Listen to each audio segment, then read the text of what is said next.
Tanda Al-Qadar yang tersebar dalam referensi hadis-hadis Nabi SAW. Jadi ada suasana satu malam yang terasa bagi sementara orang itu kok enak banget ya. Ada yang menyebutkan dari sini itu tanda yang diberikan oleh Allah ke dalam jiwa kita. Dan keesokan harinya itu digambarkan suasana alam. Ini kalau ini benar riwayatnya ya.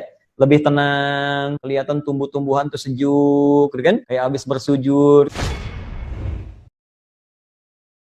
Alhamdulillah. Ini ada beberapa pertanyaan berhubungan dengan Lailatul Qadar, Ustaz. Berapa banyak? Ada 3 kayaknya sih. Satu Khair, masalah tanda-tandanya, apakah ada hujan sebelum malam itu, apakah waktunya selepas maghrib dan sebelum subuh, apakah paginya kita bisa tahu semalam Lailatul Qadar dengan pandangan matahari, seperti itu, Ustaz. Oh, ada satu lagi, Ustaz, masalah Lailatul Qadar ini, yaitu apakah malam Lailatul Qadar ini dinamakan Qadar karena bisa mengubah takdir seseorang, yaitu seperti kata Nabi, doa seseorang bisa mengubah takdir, panjang umurnya, sehat, kesehatan badannya, dan seterusnya. Baik, saya akan mulai dulu dari pertama supaya kita bisa urutkan dengan lebih sistematis. Waktu Al-Qadar, ya, waktu malam Al-Qadar. Jadi kalau kita sudah sebutkan Lailatul Qadar, kita bisa tutup kalimat malamnya karena Lailah itu sudah berarti malam, ya, malam istimewa. Ya, waktu Lailatul Qadar karena isyaratnya lail, malam, dan istimewa pakai tak di situ. Malam itu dibatasi dari mulai ba'da isya. Ya, jadi kalau di Indonesia sekarang misalnya ba'da isya 7:30 lah, dengan sunnahnya taruhlah misalnya jam 8 ya. Itu terbentang luas sampai ke menjelang fajar. Ya, kalau bahasa Al-Qur'annya langsung di surah Al-Qadar itu salamun hiya hatta matla'il fajr. Lihat ujung ayatnya. Hiya itu menunjuk ke Lailah, ya, dhamirnya muannats. Hiya, ya, malam Al-Qadar itu hatta terbentang luas, matla'il fajr sampai menjelang fajar. Ya, hatta itu menunjuk kepada ujung sesuatu, ya, ujung sesuatu. Kalau ila ghayah sampai ke tujuannya, kalau hatta ya itu sampai ke batasnya. Ya, batas itu matla' tadi yang tadi saya sebutkan lewat Quran surah Al-Qadar. Kalau saya katakan begini misalnya, ana sausafir min Jakarta ila Eropa hatta Amerika. Saya akan pergi nih ya dari Jakarta ke Eropa sampai ke Amerika. Ya, artinya kan batasnya di Amerika kan? Ya, kalau saya katakan ila misalnya, ila itu sampai ke tempatnya, ke tujuannya. Ya, misalnya ke New York misalnya kan, sampai ke New Yorknya itu menggunakan ila, pas tempatnya. Tapi kalau kita gunakan hatta sampai di batasnya. Nah, apa batas dari fajar itu, matla'il fajar, itu ada yang menyebutkan sahar, waktu singkat menjelang fajar. Ya, sekitar 15 sampai 25 menitan lah sebelum fajar. Jadi kalau di Indonesia fajarnya sekarang jam 4 misalnya lewat 33, ya maka kurang lebih jam 4.15 lah ya. 4.15 itu sudah sahar. Ya, sahar. Jamaknya disebut ashar. Ya, ashar ini disebut oleh Al-Quran sebagai waktu terbaik untuk istighfar. Ya, itu ada di Quran surah ke-51 ayat ke-18. Ya, wabil ashari hum yastaghfirun. Ada orang-orang yang mereka itu biasa istighfar di waktu sahar. Nah, orang yang biasa istighfar, minta ampunan kepada Allah di waktu sahar, itu nanti akan dikumpulkan dengan 4 golongan utama yang disebutkan di Quran surah Ali Imran, surah ketiga, ayat ke-17. Ya, paling kiri sebelah atas di mushaf. As-sabirina was-sadiqina wal-qanitina wal-munfiqina wal-mustaghfirina bil ashar. Ya, as-sabirina orang-orang sabar, as-sadiqina orang-orang jujur, wal-munfiqina dan orang-orang yang sering infak. Ya, wal-qanitin sebelumnya orang-orang yang khusyuk dalam salat itu akan sesurga dengan orang-orang yang sering istighfar di waktu sahar. Jadi ada yang membatasi matla' itu awal mula akan muncul fajar, jadi berakhirnya waktu sahar. Ya, sahar 15 menit, 20 menit sebelum waktu tibanya fajar. Ya, kemudian dibentangkan ke belakang lail dari ba'da isya. Jadi sebetulnya luas. Ya, dari jam 8 ke atas lah sampai terus kalau waktu Indonesia 4/4. Itu luas. Tapi kalau Anda ingin mengambil esensi yang paling bagus saat-saat mustajab itu memang tengah malam. Ya, di atas jam 2, kan?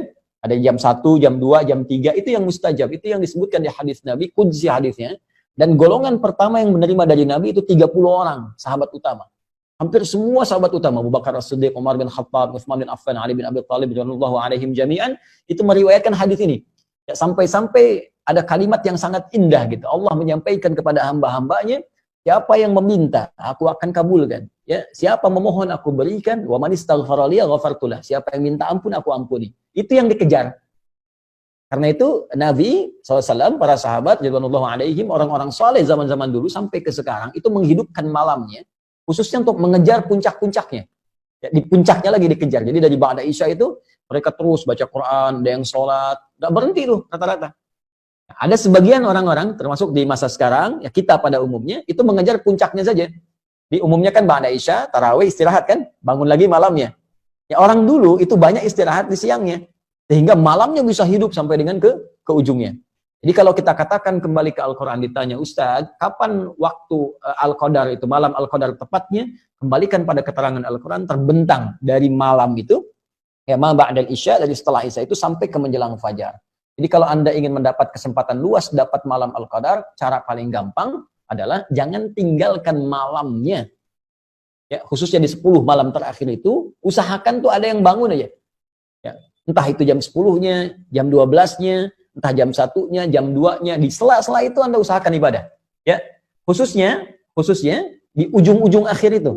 Dari fase jam 2 ke jam 3 ke jam 4 sesuai dengan waktu subuhnya masing-masing. Di dalam 10 malam terakhir usahakan di setiap waktu ini Anda bangun, Anda ibadah di situ walaupun mungkin hanya 5 menit saja, 10 menit saja. Ya, sebagai harapan mendapatkan satu di malam itu. Bahkan ada rumus dari ulama yang lebih dahsyat lagi. Kalau memang sama sekali ya kita nggak ingin ketinggalan dapat malam Al-Qadar, ingin dapat waktu itu, maka gampangnya setiap malam Ramadan dari awal pertama sampai terakhir jangan ketinggalan. Karena malam terakhir 10 terakhir itu kan peluang besar. Tapi boleh jadi dia datang di awal Ramadan, pertengahan atau akhirnya. Karena itu bagi kita yang menyiapkan malam-malam terakhir, cara paling gampang kalau ingin dapat jangan tinggalkan setiap malamnya, batas akhirnya setidaknya menjelang fajar bisa 10 sampai 25 menit sebelum fajar. Ini waktunya ya, terkait dengan ya Ustadz, apakah tanda malam Al-Qadar bisa diamati gitu kan? Yes. Baik. Tanda Al-Qadar yang tersebar dalam referensi hadis-hadis Nabi SAW, khususnya di hadis Muslim, itu tidak memberikan tanda di awal, tapi lebih kepada tanda di akhir.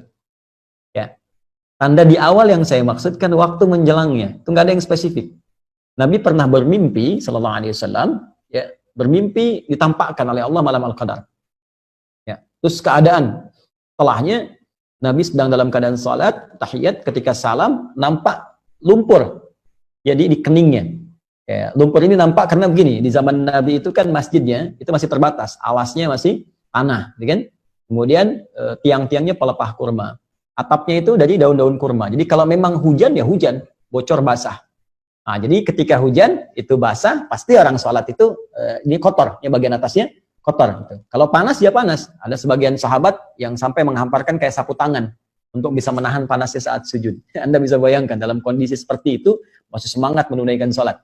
Ya, ini dalil kebolehan perempuan pakai mukena, walaupun ada sedikit ya yang menghalangi dengan keningnya. Ini bukan penghalang sebetulnya, yang mukena itu.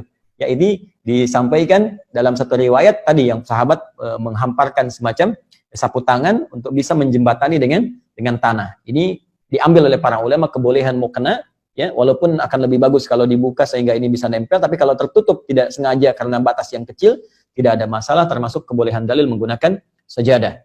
Nah, poinnya ketika Nabi SAW bangun, itu oleh Allah dibuat gaib, dibuat lupa. Ya, waktunya kapan? Malam keberapakah? Apakah pertama, kedua, terakhir? Oleh Allah Subhanahu wa taala dibuat lupa. Tapi tanda itu masih nampak. Saya kata Nabi SAW itu tampak di kening saya itu ada lumpur. Nah, yang paling menarik, ketika ada satu waktu keesokan harinya, ya itu Nabi SAW sholat dengan sahabat subuh-subuh, begitu salam teman-teman, assalamualaikum warahmatullahi wabarakatuh, dan salam terlihatlah di kening Nabi itu ada lumpur. Maka sahabat baru menyadari, Allah tadi malam Al-Qadar ya. Ya, tadi malam Al-Qadar, tadi malam Lailatul Qadar gitu kan. Nah, dari sini ada yang sebagian mengambil ya kesimpulan bahwa oh itu ditandai dengan hujan sebelumnya, gitu kan? Tandai dengan apa? Tapi sesungguhnya nggak ada narasi seperti itu. Ya, narasi-narasi yang disampaikan tanda kebanyakan setelahnya. Ya, bisa ada hujan, bisa cuaca cerah, bisa jadi karena mungkin peristiwa spesifik pada zaman Nabi saja pada saat itu keadaannya mungkin hujan, ya. Boleh jadi di masa-masa yang berbeda mungkin tidak hujan. Ya, mungkin keadaannya nyaman, tenang, Nah, hanya ada digambarkan bahwa malam Paskah itu oleh Al-Quran disebutkan kalimatnya salam. Salam, tenang, damai. Nah, ini, jadi ada feel ya yang diberikan ke dalam perasaan kita. Jadi kata Allah tuh, feeling kita di hati tuh malam ini kok beda ya. Salamun. Lihat di surah Al-Qadar di ujung ayatnya. Salamun hiya hatta matla il fajr. Salamun. Malam itu begitu tenang, damai. Jadi ada suasana satu malam yang terasa bagi sementara orang itu kok enak banget ya. Ibadahnya enak, nyaman, berdoa tuh kayak khusyuk gitu. Nah, itu ada yang menyebutkan dari sini itu tanda yang diberikan oleh Allah ke dalam jiwa kita. Ya. Baik, dan keesokan harinya itu digambarkan suasana alam. Ini kalau ini benar riwayatnya ya. Lebih tenang, kemudian nggak terlalu mendung, nggak terlalu terang, kelihatan tumbuh-tumbuhan tuh sejuk, gitu kan? Kayak habis bersujud, kayak habis wah tenang kan. Kenapa digambarkan begitu tenang? Karena di Al-Qur'an disebutkan riwayat ya dalam firman Allah Subhanahu wa taala bahwa malaikat turun semua. Tanazzalul malaikatu warruhu fiha. Allahu akbar. Ya, roh itu kan malaikat Jibril. Malaikat Jibril itu tugasnya selesai ketika Nabi wafat untuk memberikan wahyu. Tapi hanya satu kali dalam setahun turun. Ya, dalam malam Al-Qadar. Tugasnya selesai, hanya setahun sekali turun di malam Al-Qadar. Tanazzalul malaikatu warruhu fiha. Di malaikat saking dahsyatnya malam Al-Qadar, semua malaikat turun. Termasuk Jibril. Ya, malaikat itu jamak dari kata malakun. Kalau malakun satu. Ya, mahadza basyara. Ya, in hadza illa malakun karim. Kata orang-orang sosialita yang kumpul di masa Nabi Yusuf, yang ini sih bukan manusia, ini malaikat yang nyamar jadi manusia. Satu orang malakun. Kalau banyak itu malaikat. Jadi saking padatnya bumi, itu malaikat turun. Saya punya bejana nih, ini kan kalau ini pot ya. Kalau ini saya kosongkan, teman-teman. Saya isi 1-2 kelereng. Saya goyang-goyang gini bunyi kan? Kan? Tapi kalau saya isi penuh kelerengnya, semua sini. Saya goyang-goyang ini diam kan? Nggak ada suara. Nah, ini yang diisyaratkan oleh para ulama, saking turunnya banyak malaikat, padat keadaan bumi, sampai-sampai keadaan alam tuh begitu tenang. Berisik nggak ada, angin berisik tuh nggak ada, ya ribut-ribut nggak ada. Teduh, kenapa? Banyak malaikat yang turun. Nah, maka ada yang mengartikan, kalau Anda di malam Ramadan terasa ada ketenangan tersendiri, dan alam keadaan tenang, kayaknya sejuk, maka cepat bergegas untuk ibadah malamnya. Boleh jadi itu malam Al-Qadar. Besoknya nanti tandanya akan tampak, alam yang sejuk, ya nggak terlalu terik, bulan nampak juga indah, matahari terbitnya juga kayak tenang gitu. Nah, itu feel-nya bisa berbeda satu dengan yang lainnya. Tapi kalau ingin dapat secara singkat, gampang. Setiap malam Ramadan, ibadah aja. Nanti salah satunya akan terasa kenikmatannya. Kira-kira seperti itu, Mas Ridho. Allah Ta'ala alam bisawab.